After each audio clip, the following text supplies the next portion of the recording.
Le Nouvel Esprit Public, Philippe Meyer, bonjour.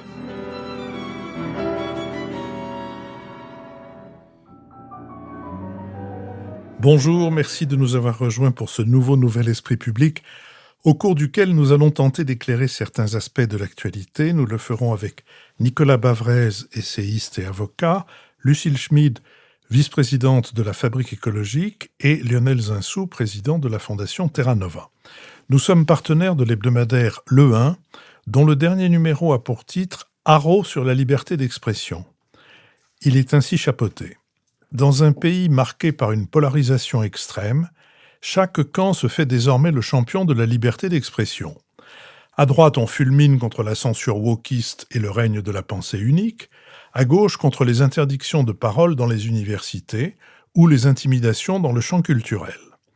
Et les très médiatisées affaires Guillaume Meurice ou Sylvain Tesson ne doivent pas faire oublier la criminalisation des discours clivants et la multiplication des procédures bâillons qui touchent certains acteurs de la société civile. Y a-t-il alors péril sur la liberté d'expression ? Ce numéro du 1 Hebdo se penche sur les contours d'un débat aussi féroce qu'insaisissable.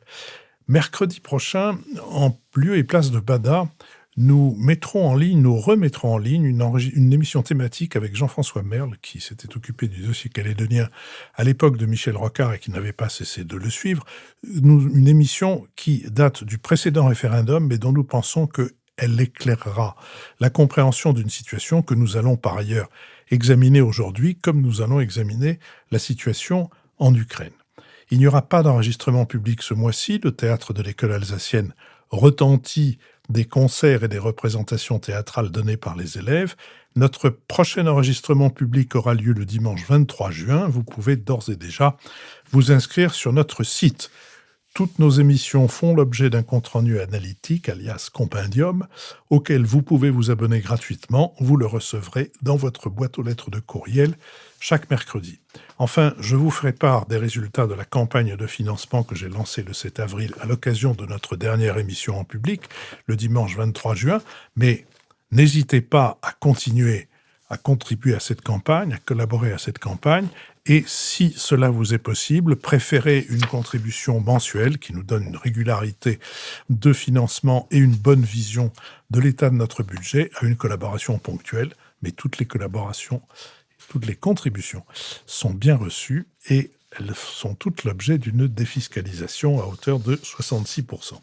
Venons-en, s'il vous voulez bien maintenant, à la situation en Ukraine, puisque l'Ukraine est à la peine. La Russie a lancé le 10 mai une offensive surprise contre Kharkiv, la deuxième ville du pays, emportant de l'aveu de l'état-major ukrainien des succès tactiques. L'Ukraine a été prise de court, ses forces étant affaiblies par le manque d'armement et d'hommes, notamment du fait de la lenteur de l'aide européenne et de l'arrêt quasi total pendant des mois de celle en provenance des États-Unis. En visite à Kiev le 15 mai, le secrétaire d'État américain Antony Blinken a pour la première fois laissé entendre que les forces ukrainiennes pourraient frapper le territoire russe avec des armes fournies par les États-Unis. Depuis le début du conflit, les alliés de l'Ukraine étaient inflexibles, interdiction d'utiliser leurs missiles, drones ou obus pour bombarder des cibles situées hors du territoire souverain du pays. Seul le sol ukrainien, y compris la Crimée et la partie du Donbass occupée par les Russes, pouvait être visé. Imposée par peur d'une escalade avec Moscou, cette restriction était respectée par Kiev, qui dépendait trop des livraisons occidentales pour enfreindre la règle fixée par ses alliés. L'offensive, lancée le 10 mai par Moscou dans la région de Kharkiv, a changé la donne. Antony Blinken a également annoncé une aide militaire de 2 milliards de dollars pour renforcer les capacités de défense de l'Ukraine. Elle provient de l'enveloppe de 60 milliards de dollars en faveur de l'Ukraine, récemment approuvée par le Congrès américain après des mois de blocage. Le président ukrainien Volodymyr Zelensky a rappelé que la défense aérienne constituait le plus gros problème de l'Ukraine et son plus grand déficit. Selon lui, son pays aurait besoin de 2 systèmes patriotes supplémentaires pour défendre Kharkiv. Les États-Unis ne sont pas les seuls à se mobiliser en faveur de l'Ukraine. Le 13 mai, le chancelier allemand Olaf Scholz et ses homologues des pays nordiques ont appelé à renforcer d'urgence l'aide à l'Ukraine, alors que la France a annoncé la livraison à venir d'un nouveau lot de missiles Aster solaires à Kiev. Mardi, l'Union européenne a validé l'utilisation des revenus issus des avoirs russes gelés, soit 3 milliards d'euros cette année, dont 90% devraient aller aux forces armées ukrainiennes. Réunis jeudi à Stresa en Italie, les ministres des Finances du G7 discutent d'un plan américain visant à accorder à l'Ukraine jusqu'à 50 milliards de dollars de prêts garantis par les futurs bénéfices générés par les actifs russes immobilisés. Selon le commandement suprême des forces alliées en Europe, le général américain Christopher Cavoli, la Russie n'aurait pas les forces suffisantes pour aboutir à une percée majeure dans son offensive en cours en Ukraine. Dimanche, l'état-major ukrainien affirmait que les attaques russes dans la région de Kharkiv avaient été légèrement ralenties. Toutefois, l'Organisation mondiale de la santé a indiqué mardi que plus de 14 000 personnes ont dû être déplacées en raison des combats. Sur cette question, Nicolas Bavrez. La guerre d'Ukraine, c'est la matrice du XXIe siècle, comme la Première Guerre mondiale a été celle du XXe siècle et comme la Révolution française et les guerres de l'Empire ont été celles du XIXe siècle. Pourquoi ? Parce que c'est là, maintenant, la configuration, c'est celle d'une grande confrontation entre les empires autoritaires et les démocraties. Et pour l'Europe, c'est le retour de la guerre et d'une menace existentielle de la Russie. Et c'est vrai que cette année 2024 avait été prévue pour être l'Ukraine celle de tous les dangers, et c'est ce qui se vérifie. Donc l'Ukraine fait face maintenant à plus de 500 000 soldats russes qui sont déployés sur le Donbass. Elle est exposée les Russes ont réussi à étirer le front en attaquant aussi sur Kharkiv. Et en face, c'est vrai qu'on a une armée ukrainienne qui est à la fois épuisée parce que ce sont les mêmes hommes qui se battent depuis maintenant 2 ans, et parce qu'il y a une pénurie de munitions et une pénurie d'équipements. De l'autre côté, il faut rappeler que la Russie, qui a donc commencé très très mal ce conflit, est-elle plutôt dans une phase qui est plus favorable à Vladimir Poutine. Il a été réélu avec des élections certes biaisées, mais ça lui donne incontestablement un regain de légitimité. Il a la divine surprise de la guerre de Gaza qui a à la fois affaibli l'Occident face au Sud et qui mobilise les États-Unis sur un autre front avec des livraisons d'armes massives à Israël. Et enfin, il vient spectaculairement, au lendemain de sa rencontre avec le président français, de réaffirmer son alliance avec la Chine, qui est une vraie alliance stratégique. Et en réalité, la Chine soutient de plus en plus, non seulement économiquement, mais militairement la Russie. Donc il y a un énorme décalage, et effectivement la balance a vraiment failli pencher complètement du côté des Russes, avec l'abstention américaine et avec le désordre, la désorganisation européenne. Que peut-on dire aujourd'hui ? C'est vrai que sur le front de Kharkiv, les Ukrainiens, on ne voit pas la Russie faire pour l'instant. Elle gagne du terrain, elle grignote, mais on ne voit pas de vraies percées russes. Et il est peu probable que les Russes en aient vraiment les moyens. Les pertes sont vraiment effroyables de leur côté. Mais les 2 grandes questions qui sont posées, c'est d'abord que va-t-il en être de l'aide américaine en cas d'élection de Donald Trump ? Et ça, c'est le pari stratégique de Poutine. Et surtout, comment est-ce qu'on peut aider militairement l'Ukraine pour construire le rapport de force qui permettra d'avoir une sortie politique de cette crise, parce qu'on ne fait pas la guerre pour faire la guerre, on fait la guerre pour essayer de trouver une paix. Donc on ne veut pas de la paix russe, évidemment, qui serait dramatique pour l'Europe, mais il faut arriver, en tout cas, à trouver une balance favorable. De ce point de vue-là, c'est vrai que, donc, côté américain, l'administration Biden accélère les livraisons d'armes, et on va aussi avoir l'arrivée des F-16 qui seront pas décisifs, mais qui soulageront les défenseurs ukrainiens. La grande question, ça reste les Européens, parce que d'abord, il y a eu la division qui a été créée par Emmanuel Macron, qui avec l'idée d'envoyer des troupes au sol, qui est complètement déraisonnable. Donc, cette idée a creusé les divisions entre Européens et aussi avec les États-Unis. Et en revanche, l'Europe continue à ne pas arriver à faire ce dont ont besoin les Ukrainiens, c'est-à-dire envoyer des armes qui soient efficaces, des des armes qui permettent de frapper dans la profondeur, et puis et également des munitions. Derrière, je pense, il faut bien comprendre, c'est pour ça que cette guerre est fondamentale, c'est qu'on est quand même engagé dans un ensauvagement du monde, et il y a un énorme effet de libération de la violence qu'on voit au Moyen-Orient, qu'on voit aussi autour de Taïwan.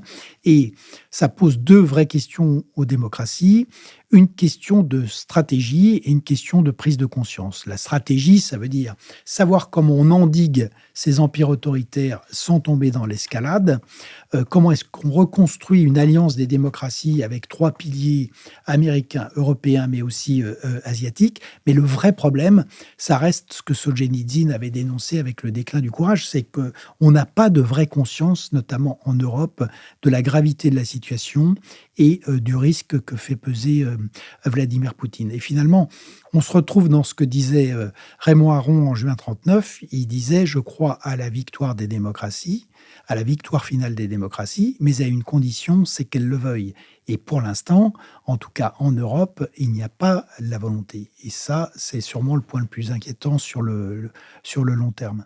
Lionel Zinsou. Oui, alors moi, je partage tout ce que vient de dire Nicolas, ce qui est très rare d'ailleurs. Sauf peut-être une chose, c'est l'ensauvagement du monde. Je proposerais bien de respecter une minute de silence, mais à la radio. L'ensauvagement du monde. Parce qu'on est en train de célébrer de nombreux cinquantenaires, notamment le trépas du président Pompidou, ou l'élection du président Giscard d'Estaing. Et on revient sur cette période en se demandant si c'était pas la fin des Trente Glorieuses, mais au fond une période assez irénique. Et puis on regarde ce qui se passait en 1973 ou 1974, ce qui vient d'être rappelé par le Hamas le 7 octobre, parce que c'était le cinquantenaire du début de la guerre du Kippour. Et on s'aperçoit qu'il y a eu un conflit aussi intense que celui qu'on vit en ce moment au Proche-Orient, mais on s'aperçoit aussi que l'Inde et le Pakistan sont en guerre, qu'il va y avoir 3 millions de morts parce que on est en train de créer le Bangladesh en défabriquant le Pakistan et l'Inde créant le Bangladesh. On s'aperçoit qu'on est vers la fin de la guerre du Biafra qui a fait aussi 3 millions de morts en Afrique de l'Ouest. On s'aperçoit qu'en réalité la conflictualité était incroyablement au fond intense dans cette période. Et on est un peu avant les accords de paix au Vietnam, mais on est au plus fort des bombardements sur Haiphong et Hanoï. Donc, si vous voulez, il y a 50 ans, en termes de victimes et de multiplicité des conflits, on était vraiment à un niveau d'intensité exceptionnel. Simplement, tout se passe comme si, peut-être à la chute du mur de Berlin, il y a eu un affaiblissement incroyable de la perception des menaces, de la perception de la nécessité, non pas de travailler sur les dividendes de la paix, mais de faire un peu d'épargne pour préparer, au fond, la paix en s'armant et, comme dirait le président Macron, qui aime bien ce verbe, en se réarmant. Et donc, c'est plutôt, curieusement, un affaiblissement de la conscience. C'est pas du tout que nous vivions une période plus anxiogène que celle d'il y a 50 ans. Et même d'ailleurs, au regard de la stabilité financière, économique du monde, on était entré dans la fin du système de l'étalon or, on avait des changes flottants dans toutes les directions. L'Europe était très affaiblie par le fait qu'on avait des dévaluations qui divisaient profondément les pays. Donc, on a plutôt aujourd'hui des facteurs d'unité et de stabilité plus solides. Donc, non, on n'est pas dans une période particulièrement, comment dire, elle est sûrement anxiogène, mais elle n'est pas beaucoup plus grave que les situations antérieures. Et moi, ce qui me frappe surtout, c'est qu'on est à 175 jours de l'élection américaine. Et quand même, l'élection américaine, c'est un peu un éléphant dans la pièce. Comme le dit Nicolas, il va quand même y avoir un doute sur l'aide à l'Ukraine, et il va y avoir aussi un doute sur la crédibilité de l'OTAN. Parce que clairement, on va revenir aux doctrines de Donald Trump. Et donc, il va y avoir tout d'un coup un doute sérieux, en fait, sur la capacité de l'OTAN. Alors qu'on avait l'impression que l'OTAN déclarée comme en mort cérébrale par le président français avait, ce qui est très rare pour la mort cérébrale, enfin même d'ailleurs impossible, était plutôt redevenu vivant. Mais là, on risque d'avoir, franchement, un traumatisme de l'OTAN très fort. En tout cas, un problème de crédibilité. L'autre chose qui me frappe, c'est que donc on a 175 jours pour essayer. Alors, on va un peu plus loin parce que l'inauguration de Donald Trump, s'il est élu, ce sera février. Enfin, on n'a quand même pas énormément de temps. Le Congrès sera sans doute... On est 2 chambres avec les élections qui accompagnent la présidentielle, républicain. Donc, mobiliser des ressources pour l'Ukraine et résister à une paix russe qui serait négociée et imposée par les États-Unis, ça va être extrêmement compliqué. Et donc, l'autre chose qui me frappe beaucoup, c'est que se mettre en place, en position d'économie de guerre, c'est manifestement, à aujourd'hui, au fond, très difficile. Et là, je me tourne à nouveau vers Nicolas, un des rédacteurs de nos livres blancs de la défense. Mais en fait, on est en train de faire une prise de conscience, me semble-t-il, qu'on ne peut pas défendre l'Ukraine de façon très efficace et très rapide, mais on ne pourrait défendre personne d'autre si la menace était encore plus directe, ou si tout d'un coup s'étendait à la Pologne. Et moi, ce qui m'interpelle, c'est vraiment, et c'est très important que Kharkiv mobilise en fait les consciences, parce qu'on est incapable de se mettre rapidement en état d'économie de guerre. Et quelle que soit la paix qu'on trouverait, l'accord négocié pour sortir de la guerre de l'Ukraine, il faudrait continuer à réarmer. On s'est moqué beaucoup de l'utilisation du terme réarmer sur le plan démographique et autres. Réarmer, c'est quand même très très important dans les leçons qu'on peut tirer de la situation ukrainienne. Lucille Schmitt. Oui, je pense que ce qui est fondamental, on le voit bien dans les interventions de Nicolas et de Lionel, c'est évidemment ce qui va sortir des prochaines échéances européennes.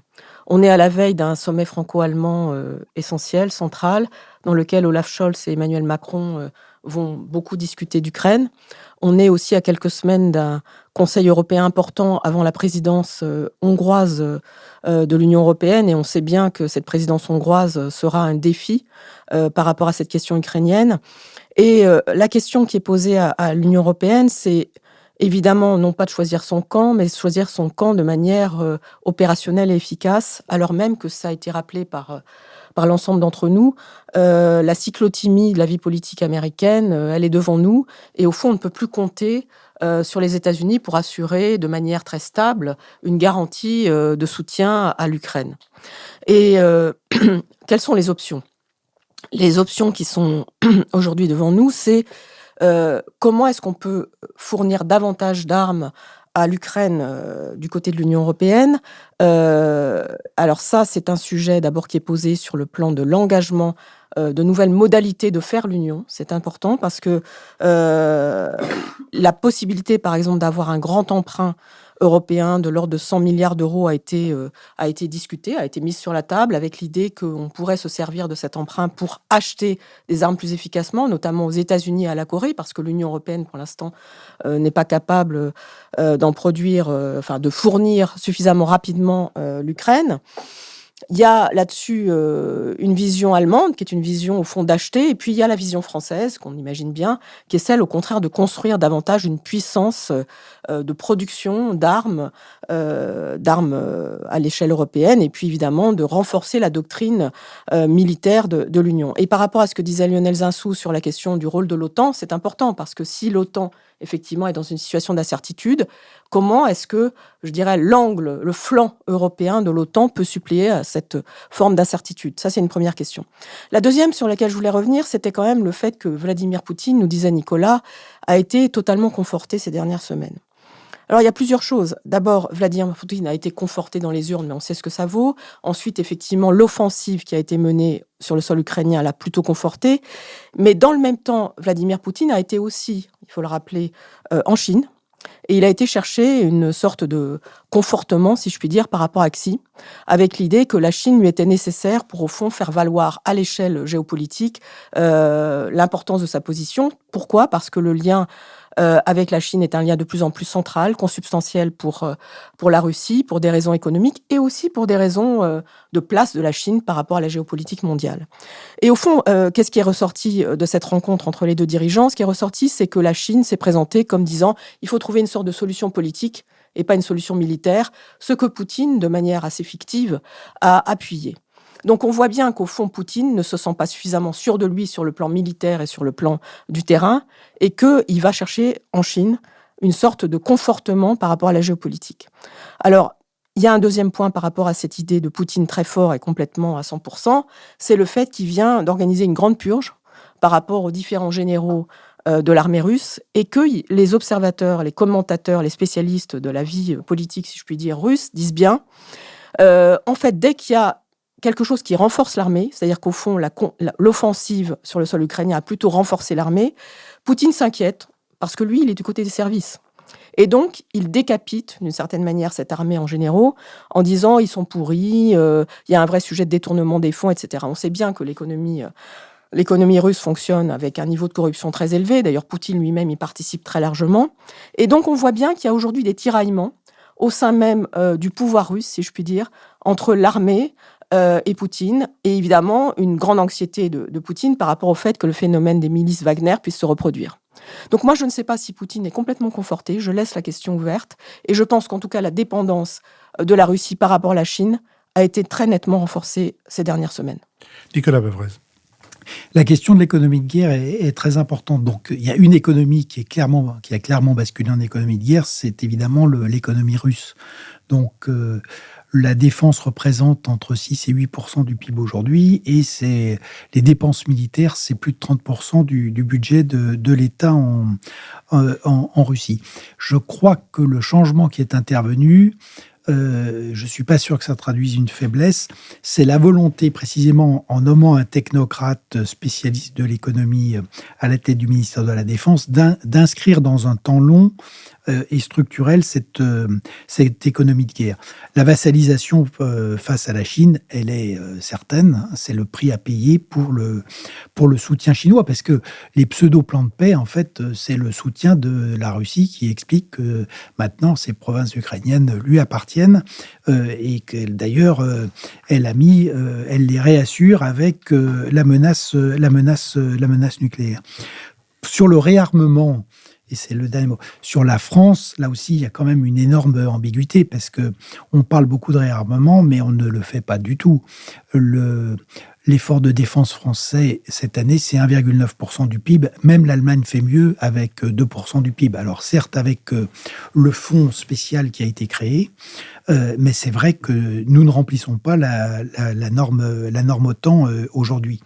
Et la dernière chose importante sur l'OTAN, c'est que l'incertitude a été relevée, mais que c'est un problème pour l'Europe, c'est-à-dire que en dehors de la France, la majorité des pays européens réagissent à cette incertitude de l'OTAN avec l'idée de dire que il faut s'engager plus avec les États-Unis, il faut acheter plus de matériel aux États-Unis, il faut être plus proche idéologiquement et politiquement des États-Unis, que c'est la meilleure manière de répondre au risque Trump. L'Europe ne produit aujourd'hui que 20% des armements qu'elle achète. Ça montre, qu'elle achète pour équiper ses forces. Donc ça montre l'énorme problème qui se pose devant elle. Lionel Zinsou. Oui, mais quelques petits éléments concrets.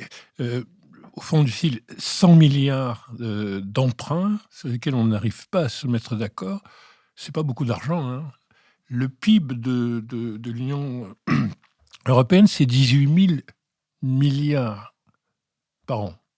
Alors, en dollars, donc un tout petit peu moins en euros. 18 000 par an. Donc, si vous faites un emprunt pluriannuel à 100, si vous voulez, vous êtes à 0,9% du PIB. Ce n'est pas encore de la conscience, enfin, c'est pas de la conscience traduite en actes sur les besoins de réarmement, si vous voulez.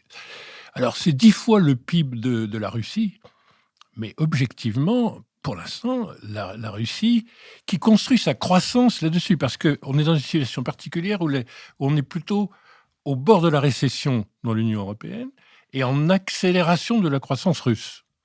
Ce qui montre, entre autres choses, que parmi les armes qu'il faut déclasser comme obsolètes, il y a les sanctions. Les sanctions, elles sont indispensables, mais elles ne vont pas donner un avantage militaire. Et pour l'instant, il n'y a pas encore une conscience financière dans une Union européenne où des gens qui ont, comme dirait Gabriel Attal, un pacte moral avec la Russie, comme par exemple des forces d'extrême droite, ne reculent guère. Et même les Pays-Bas, si vous voulez, se retrouvent avec une coalition conduite par l'extrême droite. Ça ne va pas faciliter quand même la mobilisation pour le réarmement. Lucille Schmitt. Oui, moi je voulais juste dire une chose par rapport aux ordres de grandeur. Ce qui est intéressant dans les 100 milliards d'euros, c'est de les comparer aux 60 milliards de dollars qui ont été votés par le Congrès américain sur l'aide à l'Ukraine. Je vous remercie. Je vous propose que nous passions au deuxième sujet que nous avons envisagé, celui de la Nouvelle-Calédonie et de la tourmente qui la ravage. Pillage, incendie, échange de tirs. La Nouvelle-Calédonie est en effet secouée depuis le 13 mai par des émeutes qui ont déjà fait 7 victimes et de considérables dégâts, et des émeutes qui pèsent sur la vie quotidienne des populations. Elles vont avoir de lourdes conséquences pour l'économie locale, déjà traversée par une grave crise du nickel qui représente plus de 25% des emplois du Caillou et près de 20% de son PIB. Afin de rétablir l'ordre, le président de la République a annoncé l'état d'urgence entré en vigueur le 15 mai à Nouméa. Il consiste en un couvre-feu nocturne, l'interdiction des rassemblements, du transport d'armes et de la vente d'alcool, ainsi que l'interdiction de l'application TikTok. La Nouvelle-Calédonie, rappelons-le, est devenue un territoire d'outre-mer en 1946. Les Kanaks ont obtenu la nationalité française puis le droit de vote. Les violences qui ont opposé indépendantistes kanaks et loyalistes caldoches dans les années 80 ont trouvé un apaisement en 1988 à travers les accords de Matignon négociés par Michel Rocard, accords qui organisaient un rééquilibrage économique et un partage du pouvoir politique. En 1998, l'accord de Nouméa a doté l'archipel d'un statut unique dans la République française reposant sur une autonomie progressive et sur 3 référendums. Le premier, en 2018, a vu le non à l'indépendance l'emporter à 56,7%, confirmé par le deuxième en 2020, 53,26% de non, et en 2021, 96,5% de non, mais les indépendantistes contestent la validité du scrutin, marqué par une abstention de 56% et en pleine épidémie de Covid-19. Jusqu'à présent, seuls les électeurs inscrits sur liste avant 1998 et leurs descendants étaient reconnus par le Code électoral de Nouvelle-Calédonie pour les élections régionales. En votant un projet d'élargissement de ce corps électoral aux résidents depuis au moins 10 ans, l'Assemblée nationale et le Sénat ont ouvert la voie à une réforme constitutionnelle qui devrait être votée par le Congrès. Les indépendantistes la rejettent, estimant qu'elle lèse le poids électoral du peuple autochtone kanak. Quelques 271 400 habitants, selon le dernier recensement de 2019, vivent dans l'archipel. Parmi eux, 29% de la population est issue de la communauté européenne, dont les Caldoches, descendants des colons blancs. Les Kanaks, premiers habitants du pays, sont progressivement devenus minoritaires sur l'archipel, avec 41% de la population aujourd'hui, tandis que l'on compte 30% d'habitants originaires d'îles du Pacifique ou répondant à la catégorie « autres ». Jeudi, à Nouméa, le chef de l'État, à l'issue d'un voyage éclair, à défaut de retirer le projet de réforme du corps électoral, s'est engagé à ne pas le passer en force. En cas d'accord politique global, il souhaite que le projet soit soumis au vote des Néo-Calédoniens, conditionnant la fin de l'état d'urgence à la levée des barrages. Il a aussi annoncé la mise en place d'une mission de médiation et de travail pour remettre tous les acteurs politiques autour de la table avec la promesse d'un État impartial sur cette question. Lucille Schmitt. Oui, merci Philippe. Peut-être faut-il rappeler qu'est-ce que c'est que la Nouvelle-Calédonie. C'est une île qui est grande comme 2 fois la Corse, qui est à 17 000 km du territoire métropolitain, qui est dans l'hémisphère sud, avec laquelle il y a 9 heures de décalage, et c'est pourtant encore une île qui est dans la France. Donc c'est toute la difficulté, au fond, qu'ont sans doute les Français métropolitains de découvrir l'ampleur de la distance, de la différence entre la Nouvelle-Calédonie et la France métropolitaine. Et par ailleurs, nous sommes tous profondément concernés par ce qui s'y passe. Je crois que ce qui est important aussi, c'est peut-être de revenir sur ce caractère extrêmement conflictuel, comme vous le rappeliez, de la situation actuelle, et d'essayer de voir s'il existe des perspectives pour dénouer cette conflictualité, pour essayer de ne pas choisir son camp sans avoir tous les éléments de raisonnement.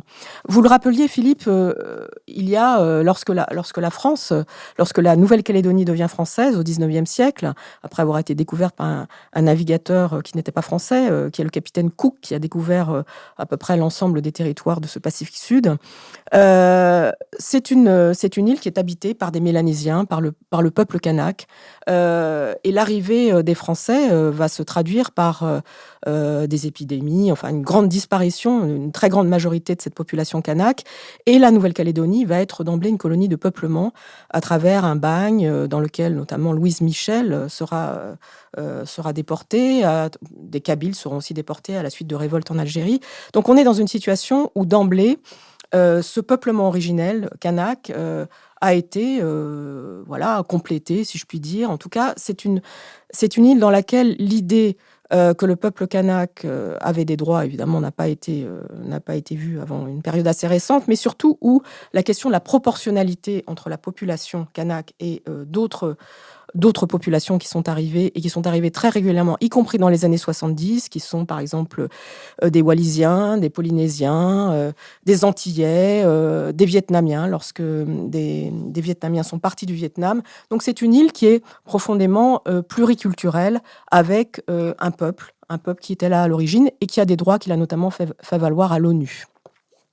Vous rappeliez la proportionnalité entre ces différentes ethnies, on peut dire ethnies en Nouvelle-Calédonie, puisque les statistiques ethniques qui sont autorisées pour justement refléter ce caractère pluriculturel, rend les choses très complexes. Et au fond, ce que chacun d'entre nous a en tête, c'est la méthodologie. Est-ce qu'on peut trouver une méthode politique pour permettre à cette complexité de ne pas seulement construire de la violence et du clivage ? Le souvenir de ce qu'avait fait Michel Rocard, vous le disiez, dans les années 80, à la suite d'un premier épisode dramatique, celui de la grotte d'Ouvéa, où 19 Kanaks avaient été tués par des gendarmes, à la suite d'une prise d'otage violente. Le souvenir de la méthode Rocard a beaucoup marqué et a ensuite été réitéré lorsque Lionel Jospin était Premier ministre. C'est une méthode qui, en fait, consiste à mettre autour de la table l'ensemble des parties prenantes, mais à y associer aussi des corps intermédiaires, comme les églises, par exemple, puisque la Nouvelle-Calédonie est une île dans laquelle l'importance confessionnelle des églises, qu'elles soient catholiques ou protestantes, est très forte, et avec l'idée qu'au fond, c'est en élargissant le cercle de ceux qui sont concernés qu'on peut réussir à trouver du consensus, à faire redescendre la conflictualité, à permettre de ne pas choisir son camp, alors que choisir son camp, comme je viens de le dire par rapport à la situation telle qu'elle est profondément mortifère. C'était une chose qui avait été relativement respectée jusqu'à ce troisième référendum dont vous parliez, Philippe, et qui, à ce moment-là, a été rompu parce que l'un des points essentiels sur lequel Michel Rocard et Lionel Jospin avaient insisté, c'était l'impartialité de l'État. Et aujourd'hui, cette question d'impartialité de l'État, on a le sentiment qu'elle est peut-être un petit peu abstraite, mais au fond, elle est extrêmement concrète. Le sujet, c'est que maintenir l'impartialité de l'État, c'est au fond dire que l'État ne choisit pas entre loyalistes, donc anti-indépendantistes, et indépendantistes. Et à travers cette question de ne pas choisir sur l'impartialité de l'État, il y a eu deux choses sur lesquelles Emmanuel Macron et les deux gouvernements ont commis des accros. Le premier, c'est évidemment d'avoir nommé en 2022-2023 Sonia Backès, qui est la chef de file du camp loyaliste et qui est quelqu'un absolument dépourvu de toute nuance, qui a quand même fait plusieurs appels à la violence ouvertement, et de l'avoir, pas récemment, pas lorsqu'elle était secrétaire d'État, mais enfin, en tout cas, qui choisit son camp avec une grande virulence et une certaine brutalité, de l'avoir choisi comme secrétaire d'État et de lui avoir permis de continuer à présider, à diriger la province sud de la Nouvelle-Calédonie, qui est la province loyaliste. La province sud, c'est donc la province dans laquelle se situe Nouméa, qui est à la fois chef-lieu de cette province et chef-lieu de l'île, tandis que les deux autres provinces, qui sont la province nord et la province des îles Loyauté, sont dirigées par des indépendantistes. Donc en faisant cela, l'accro à l'impartialité de l'État était totale. La deuxième chose essentielle sur laquelle il faut revenir, c'est qu'au moment où la pandémie de Covid se produit, en 2020, la Calédonie est miraculeusement épargnée, mais elle sera rattrapée plus tard. Et à ce moment-là, il y aura un niveau de mortalité extrêmement important qui touche d'abord les Kanaks et qui touche d'abord ceux qui sont en situation de comorbidité, en situation d'inégalité sociale et territoriale. De ce fait, aujourd'hui, cette question d'avoir organisé ce troisième référendum, comme vous le rappeliez, boycotté à 51%, essentiellement par les indépendantistes, donne le sentiment d'une rupture de cette impartialité de l'État. Nous devons donc aujourd'hui retrouver cette impartialité de l'État pour que puissent s'asseoir autour de la table le camp loyaliste et le camp indépendantiste, mais autour d'un élargissement du cercle et de corps intermédiaires qui permettront un accord. Lionel Sinsou. Oui, alors moi j'ai une moindre connaissance que Lucile pour n'avoir pas passé mon enfance en Nouvelle-Calédonie. Contrairement à Lucile, précisons-le. Et donc, mais en revanche, j'ai des réactions de Global South. Je suis autour de la table un peu le seul qui relève du Global South. Oui, d'autant plus que nous sommes à peu près tous convaincus que le Global South n'existe pas. Mais donc, voilà, tout à fait. Non, ce qui me frappe dans les relations internationales, c'est bien que l'Australie se soit un peu modérée, parce qu'elle intervenait ouvertement et contre la France. Même chose pour la Nouvelle-Zélande, et puis au fond, les institutions du Pacifique Sud sont plutôt plus modérées qu'il y a 10 ou 20 ans. Il n'empêche que la France est regardée comme... ainsi que l'établit l'Organisation des Nations Unies, en position coloniale. Et la position coloniale, elle est complexe, mais elle est quand même regardée comme profondément anormale par une grande partie du monde. Et il y a évidemment des appétits sur cette partie du Pacifique, des enjeux essentiels. Il est très clair que la Chine est présente. Il est très clair que la Russie aussi, même si elle prend de temps en temps le masque de l'Azerbaïdjan pour prendre des résolutions. Alors, l'Azerbaïdjan a déjà également émis des vœux pour l'indépendance de la Corse, donc c'est assez logique qu'ils prennent aussi des résolutions sur la Nouvelle-Calédonie. Bon, il est évident qu'il va y avoir des ingérences, parce qu'il est évident qu'il va y avoir des intérêts considérables. Et même si aujourd'hui il y a une situation économique difficile, parce que le nickel, paradoxalement, qui est la grande ressource économique, et 90% des exportations de la Nouvelle-Calédonie, est à des niveaux de prix très bas, et qu'on a une situation qui ne tient que grâce aux subventions de l'État, il reste que le nickel, c'est une de ces matières premières critiques pour la transition énergétique, pour les usines de batteries, etc. Et il est donc assez clair qu'il va y avoir des appétits de toutes sortes dès que la France impartiale, l'État impartial, laissera faire une indépendance. Mais pourtant, la revendication d'indépendance, elle est très majoritaire dans le monde. Et il y a deux conflits, un peu de paradoxes. Le droit à se décoloniser, enfin le droit international, est absolument...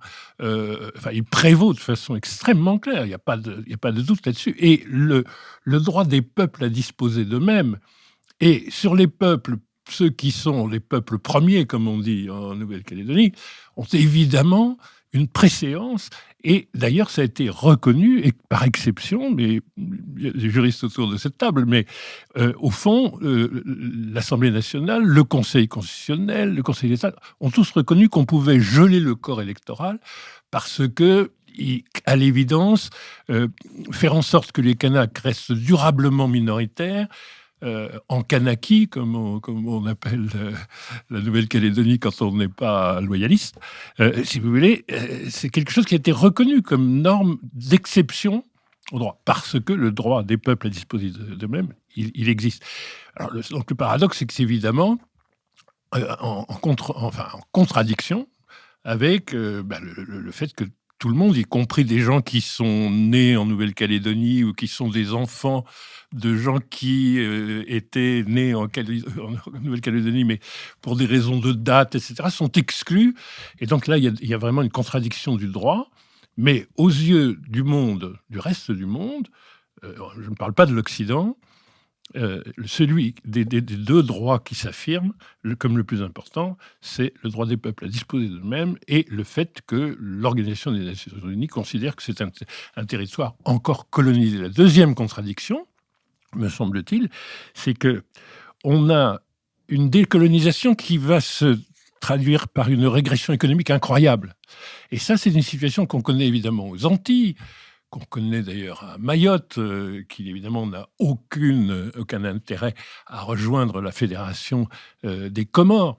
On est dans une situation où vous regardez le PIB par tête par rapport aux États les plus proches, par rapport au Vanuatu, aux Fidji, etc. On est de 1 à 10 en termes d'infrastructure. Ça a été très tardif. Les premiers Kanaks qui ont été diplômés en docteur en médecine. C'est très récent, en fait. C'est les années 60-70. C'est très récent.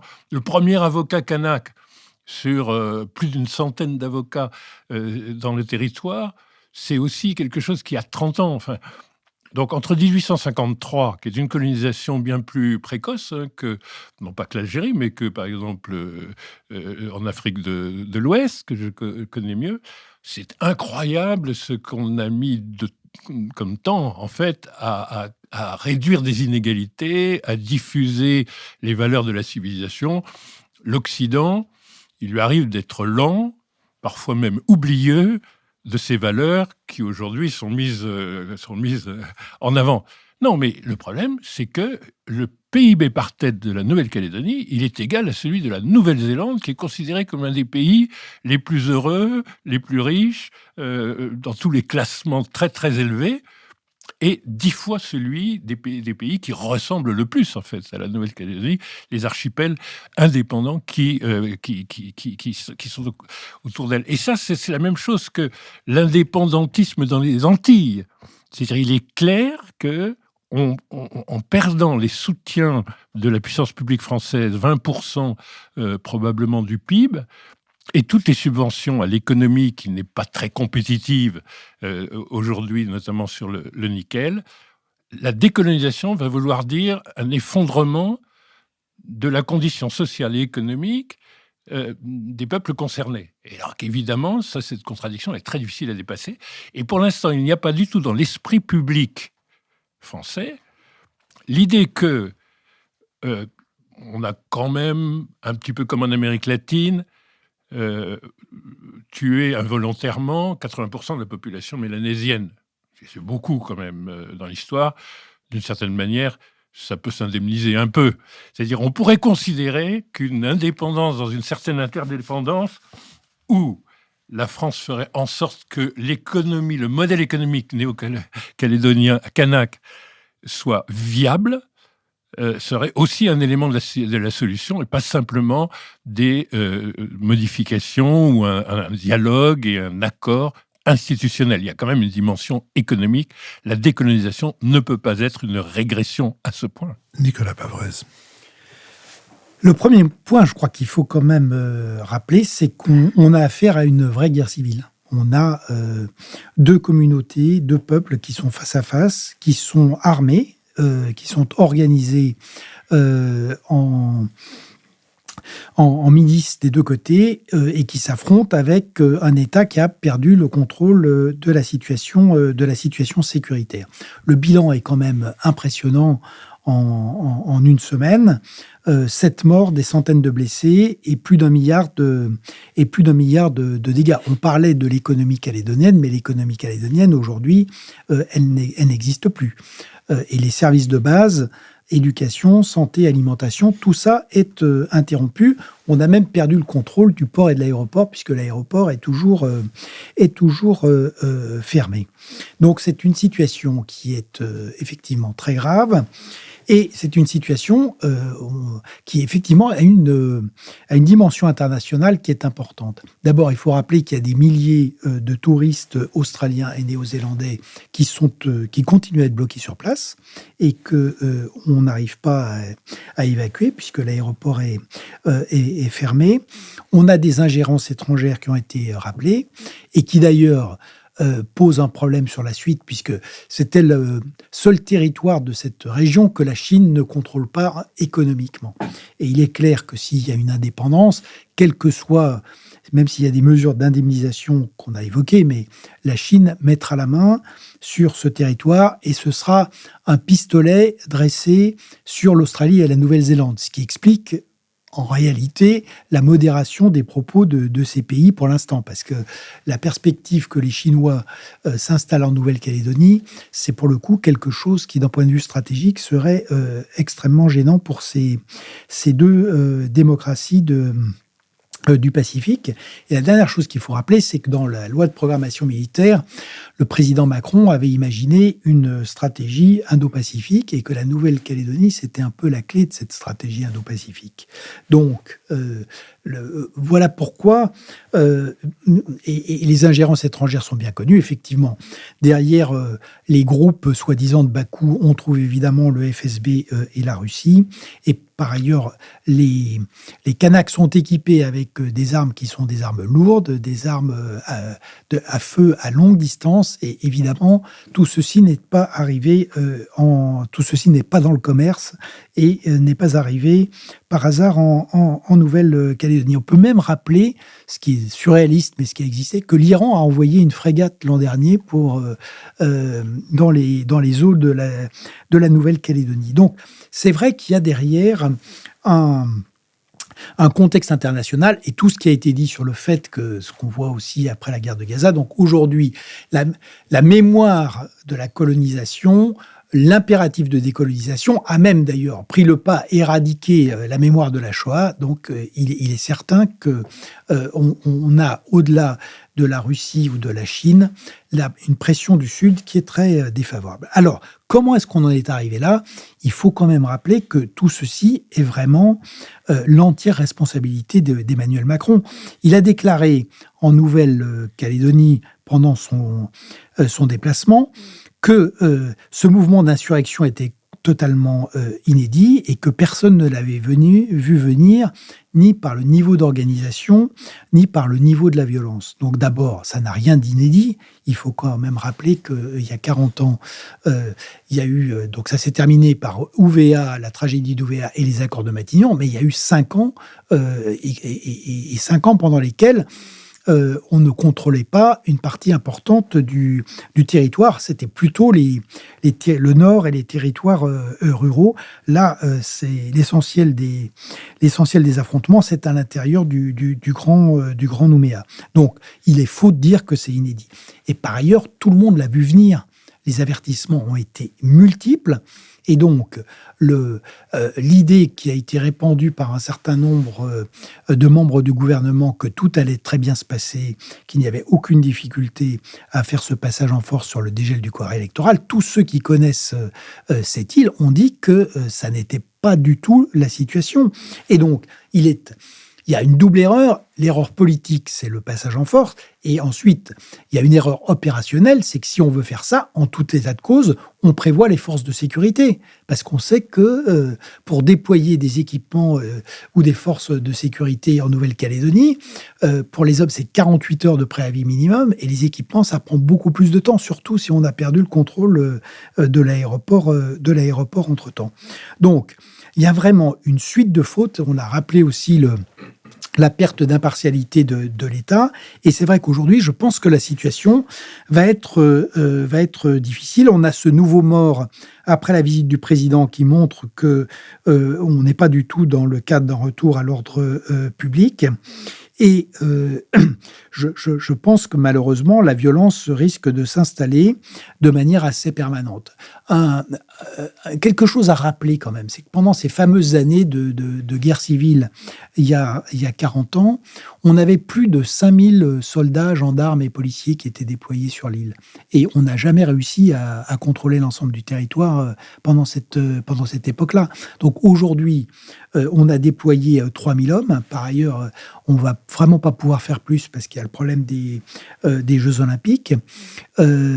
Donc, on voit que la seule stratégie pour l'instant, c'est d'essayer d'acheter du temps. Donc, évidemment, le Congrès ne sera pas réuni, d'autant plus qu'il n'y a pas sans doute de majorité aujourd'hui pour voter ce texte. La reconstruction, par définition, ne peut commencer qu'une fois que l'ordre public sera rétabli, ce qui n'est pas le cas. Et très franchement, je ne sais pas trop qui va aller financer aujourd'hui la reconstruction en Nouvelle-Calédonie. Lucille Schmitt. Oui, moi, ce qui me semble important, c'est de dire qu'aujourd'hui, c'est les plus extrêmes des deux camps, loyalistes et indépendantistes, qui effectivement tiennent le haut du pavé. Mais je voudrais quand même insister sur le fait que du côté des loyalistes, quelqu'un comme Sonia Backès, qui s'exprime beaucoup, y compris à l'Assemblée nationale, les 2 députés Renaissance, donc de la majorité macroniste, eux, il y en a un qui est plus extrême que l'autre, et ceux qui sont les plus extrêmes crient le plus fort. Tandis que du côté des indépendantistes, ce qui est intéressant à avoir en tête, c'est qu'effectivement, ces jeunes canas qui sont par ailleurs depuis des années victimes de discrimination sociale, éducative, etc. Effectivement, ils ont complètement échappé en fait au chef du camp indépendantiste qui est profondément divisé. Et donc le sujet, c'est au fond de réintégrer dans le champ politique des personnes qui soient modérées des deux côtés. De ce fait, Sonia Lagarde, qui est la maire de Nouméa, a fait un appel en disant il faut repousser le calendrier. Elle a été écoutée par Emmanuel Macron, mais elle avait été quand même minorisée par Renaissance, par son camp, au nom du fait qu'elle était trop modérée. Donc le sujet, c'est de trouver très rapidement des médiateurs, des personnes physiques qui puissent aller autour de la table. C'est un point essentiel. Et puis je voudrais quand même rappeler une chose juridique, puisque Lionel nous disait, il y a autour de la table des juristes, c'est qu'effectivement, le gel du corps électoral aboutit aujourd'hui à exclure donc, du corps électoral 25 000 personnes, à la fois des personnes qui sont nées en Nouvelle-Calédonie et puis des personnes qui y résident depuis plus de 10 ans. Il me semble assez clair que si jamais on poursuivait dans cette voie, le moindre recours au Conseil constitutionnel entraînerait le fait de l'annulation des élections, etc. Donc le point juridique n'est pas un point mineur, c'est un point essentiel. Il faut évidemment pas faire la réforme électorale dissociée d'un accord global, mais le point juridique est un point essentiel parce que le sujet, c'est que la responsabilité historique du 19e siècle ne doit pas empêcher de considérer qu'aujourd'hui, il y a en Nouvelle-Calédonie des personnes qui y résident depuis 5-6 générations. Que je sache, c'est ni les Maoris ni les aborigènes qui aujourd'hui dirigent la Nouvelle-Zélande et l'Australie. Et le fait d'avoir repoussé, au fond, l'examen de ce que serait un régime politique d'autonomie et d'indépendance de la Nouvelle-Calédonie conduit à un antagonisme qui, par exemple, n'existe pas en Nouvelle-Zélande, où de longue date, les Maoris se voient reconnaître leur place. Lionel Zinsou. Lucille, moi, je vais essayer de prendre un regard un tout petit peu international parce que je pense que c'est un petit peu dangereux de ne regarder que les aspects locaux et les aspects nationaux parce qu'il va y avoir une pression internationale parce qu'il y a des enjeux internationaux qui sont vraiment importants. Mais moi, ce qui me frappe, si vous voulez, c'est que les discriminations sont quand même typiques d'une colonisation, mais d'une colonisation tout de même tardive, qui s'est prolongée au-delà de ce qu'on a vu dans la plupart des pays décolonisés. Et ça me paraît, dans le jugement mondial, et très fort et très faible dans la conscience française. Donc, il faut prendre ça aussi en compte. Nicolas Bavrez. Pour aller dans le droit fil de ce qui vient d'être dit, en fait, évidemment, sur la méthode ou sur le droit, ce qui a été rappelé par Lucille Schmitt est tout à fait juste. Mais là où Lionel Zinsou a raison, c'est que la seule solution, elle est politique. Et elle tourne... Et l'erreur, c'est d'avoir considéré que le cycle de la décolonisation était clos avec ce 3e référendum. Donc je pense que le fil politique, c'est de se dire qu'un référendum qui a été organisé en période de Covid, avec une abstention de 57% et qui donne lieu à un non à 97%, c'est quand même quelque chose d'assez fragile. Et je pense que c'est à partir de là qu'on peut essayer de renouer le fil en se disant que c'est là-dessus qu'il faut essayer de travailler, de réouvrir les choses. Ça permet d'ailleurs de réfléchir au passage au corps électoral, mais c'est comme ça qu'on peut essayer de frayer, à mon avis, une solution politique à cette crise. Dans le camp du gouvernement, quand on évoque Michel Rocard, c'est souvent pour dire oui, mais c'était il y a 50 ans. Je suggère que chacun regarde comment était composée la mission que Michel Rocard a envoyée en Nouvelle-Calédonie, surtout si on a le souci d'un apaisement rapide et d'un recommencement de la communication entre les différentes communautés. L'heure a sonné de notre dernière séquence, celle des brèves. Lucille Schmitt. Oui, moi je voulais recommander d'aller voir au Petit Palais l'exposition sur Théodore Rousseau, peintre de la première moitié du 19e siècle, amoureux des arbres, qui avait réussi, qui a terminé sa vie en habitant à Barbizon, qui avait réussi à faire classer en série artistique une partie de la forêt de Fontainebleau, et qui, lorsqu'il peignait les arbres, en faisait le portrait, comme il aurait fait le portrait de sa femme, de ses amis ou de ses enfants. Il s'appelait aussi le Grand Refusé, parce que l'accès au salon lui a été refusé régulièrement pendant des années et des années. Et ce qui est intéressant, c'est que le fait d'avoir été le Grand Refusé lui a permis de vendre ses tableaux assez cher et ainsi de financer, au fond, sa cause par rapport à la défense des arbres. C'est magnifique. Lionel Zinsou. Alors, je recommanderais, mais vous l'avez peut-être déjà fait, Philippe, Mais de lire le petit livre d'Hubert Védrine sur Albert Camus. Albert Camus, Notre rempart. Petit livre d'un adolescent d'autrefois. Alors, comme moi j'étais un enfant quand il était un adolescent, j'ai partagé aussi à la lecture, au fond, de noces. Vraiment la fascination pour la beauté de l'Algérie, pour Tipaza. Alors, Tipaza, j'y suis retourné assez récemment. C'est à 65 km à l'ouest d'Alger. Il y a toujours les ruines romaines, je vous rassure. Il y a toujours la plage, les plages. Il y a toujours les merveilleux couchers de soleil. Mais entre Alger et Tipaza, alors, Camus disait... J'y suis retourné, il y a surtout des barbelés. Alors, il y a un peu de barbelés et il y a beaucoup d'HLM. Mais enfin, Tipaza reste quand même quelque chose d'extraordinaire. Et c'est émouvant de lire chez un diplomate qui est vraiment un des chantres de la réelle politique, ce moment d'émotion littéraire qui est une lecture d'aujourd'hui d'un homme qui était un intellectuel, souvent seul contre tous, et peut-être celui qui, des années 50, aujourd'hui, nous reste le plus proche, le moins idéologue et le plus attachant. Nicolas Bavrez. Dans ces temps violents, je voulais recommander la lecture du livre de Salman Rushdie, Le couteau. Le destin de Rushdie est tellement tragique qu'on oublie que c'est d'abord un très grand écrivain. Donc, dans ce livre, il raconte l'agression du 12 août 2022, dont il a réchappé par miracle parce qu'il a reçu 15 coups de couteau. Il revient sur les lieux. Il crée un dialogue fictif avec son assassin. Mais surtout, il y a deux choses qui sont extraordinaires, c'est-à-dire qu'il montre finalement une forme de résurrection ou de rédemption par l'écriture et par l'amour de sa femme. Et surtout, il y a un message très fort qui montre que l'art ou l'écriture peuvent être le meilleur des antidotes justement à la haine, à la violence et aux préjugés. Et pour ça, je pense que c'est aussi un petit livre, mais c'est vraiment un grand livre.